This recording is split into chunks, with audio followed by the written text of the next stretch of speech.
name is Jebediah Smith. I'm 27 years old and I'm a former slave. My name is George Higgins. I'm 37 years old and I'm a scallywag. My name is Willie Miller. I'm 27 years old and I'm a Southerner. Grew up in the deep south on a plantation. Every day I'd pick cotton with my mom and my dad. But if I couldn't make my master happy, I'd be brutally beat and whipped. I'd heard about the Civil War, but I was both too afraid and I wanted to stay loyal to my master, so I didn't go out and fight. When I first heard that the Union had won, I was overjoyed. After so many years of suffering, we were free at last. I grew up in the North and had been a Democrat my whole life. Before the Civil War, I was the owner of a very successful plantation that exported cotton and indigo. But one day I woke up to find that all my slaves had run away to go fight in the Civil War. After that, it was all downhill. The Union not only won the Civil War, which meant no more slavery, but they burned my whole city to the ground.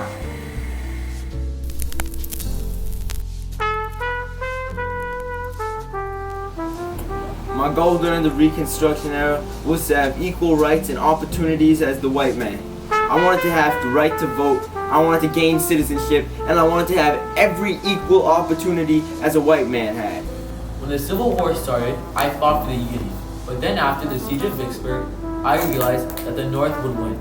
So as a young, money-hungry man, I moved on to Richmond. I bought up tons of destroyed land, sat on it, then sold it all. Now I'm sitting on a gold mine. I'm all about Reconstruction and believe it is the best money maker of all. I hope Georgia ain't stupid enough to rejoin the Union, and I hope they don't give black folk the right to anything. Also, if I don't get all my slaves back, I'll be furious. Governor Johnson needs to restore the city of Atlanta because right now it's a wreck.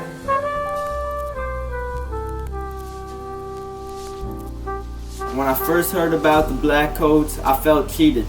I felt like all our hard work in the Civil War went to waste, as we still had unfair punishments, and although we worked long, hard hours, we still got little pay.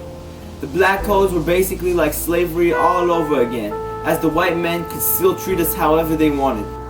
I'm not a fan of black codes because I think that all African American people should enjoy freedom without any gruesome punishment or unpaid manual labor. It's great that the Freedom Bureau wants to get black men into work. This means I have more opportunities to make cash since I can sell some small pieces of land to them. With that being said, I value blacks getting their rights and liberties that the white man has. However, I believe that the white man should still control politics and economics. The black codes are great. I'm now practically in possession of slaves again. But the only downside is I have to pay them. But it's still nice that I can take advantage of those filthy, wretched men and women, just like how I used to do. Without the Freedman Bureau, I would not be here today. They not only helped me adjust to my life as a free man, they saved me from working in long, strenuous hours on the plantations. Well, the Freedmen's Bureau was just a filthy organization and an utter waste of the government's money. Why would the government spend money to help black folks adjust to their new lives? Instead of paying for the Freedmen's Bureau, why don't the government just give me and other plantation owners that money so we can fix up this wasteland and restart our businesses? I cannot be more grateful for the fact that the 13th Amendment was passed. Without it, I would still be stuck on that plantation. The 13th Amendment allowed me, my family, and my friends to be free and never work for no pay again. I support the 13th Amendment because I believe that black men and women deserve freedom. The 13th Amendment is the worst possible decision the government could have made. Those filthy people have no right to be free in the nation, and it makes me sick that they are citizens. After that, the 14th Amendment was passed, which allowed me to vote, although white men would always try to get in the way of this. I also concur with the passing of the 14th Amendment for the reason that it grants citizenship to all people, including African Americans. This allows me to become further successful in my business, because the more people, the more land I sell, which means more money for me. The 14th Amendment just disgusts me. Knowing that black people's kids are now citizens of the U.S. is unacceptable and just not right. Finally, the 15th Amendment was passed, which gave me and my newly born son citizenship to the U.S. After so many years of suffering, I can finally enjoy the privileges of being a free man. The 15th Amendment is great because blacks don't have the right to vote for what they believe in, rather than have no say in the country's future. And well, the 15th Amendment, that's just horrible. Now, why would those moronic colored folks be allowed to vote? The fact that the government thinks these pieces of property are smart enough to make the right decision baffles me. And it is so wrong that the future of this country is in the hands of black people.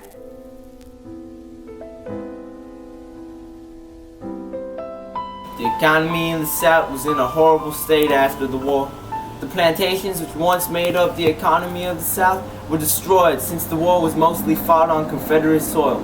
It was incredibly hard to find work for myself, but fortunately I found a way to make ends meet. The economy here in the South was awful during and after the war, but partly because of my efforts it has significantly improved. My wealth is all thanks to the previously terrible economy and my capitalization on investments. As things got better, the value of my properties increased, and the rich decided to make investments in my plantations, making me a wealthy man. Since most of the war is fought on my side's land, everything is destroyed, especially my city. The war has ruined the economy down here in Georgia. Now these good, hard-working plantation owners have no way to make their money because their slaves are gone.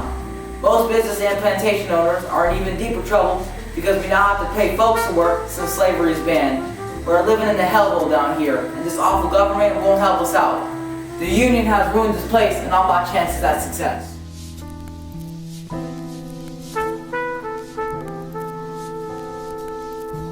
The Reconstruction Era was mostly a success to me since I had such a difficult past. I am most grateful for the fact that I have freedom and gained citizenship. I am happy that I have the right to vote, but I'm a little disappointed that white people try and find ways to neglect this right. I'm also unhappy with the black codes, and although I am fully free, it is unfortunate I still get discriminated against. Was the passing of the 13th, 14th, and 15th Amendments. The passing of these amendments granted all blacks freedom, leading to demand in homes, which are my properties. This is where I scored big. I would divide up large portions of land and sell them in small lots. This was great success, and it's led to a lot of profit. Although I was rich, life was not always great.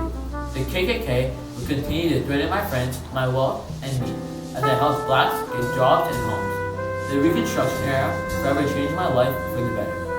Reconstruction did not achieve anything, rather it failed at everything.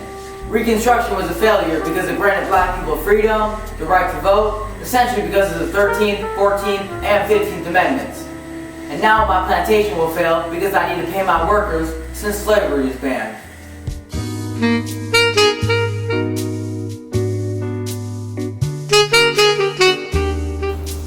Skirt, skirt.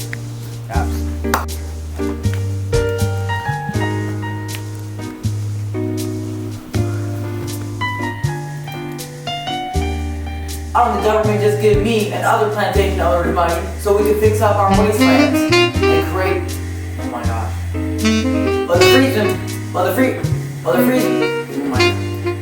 The Freedmen's Bureau is just a filthy waste. Continue to threaten my friends, my wealth, and me, as I helped blacks get jobs and homes. The Reconstruction Era forever changed my life for the better.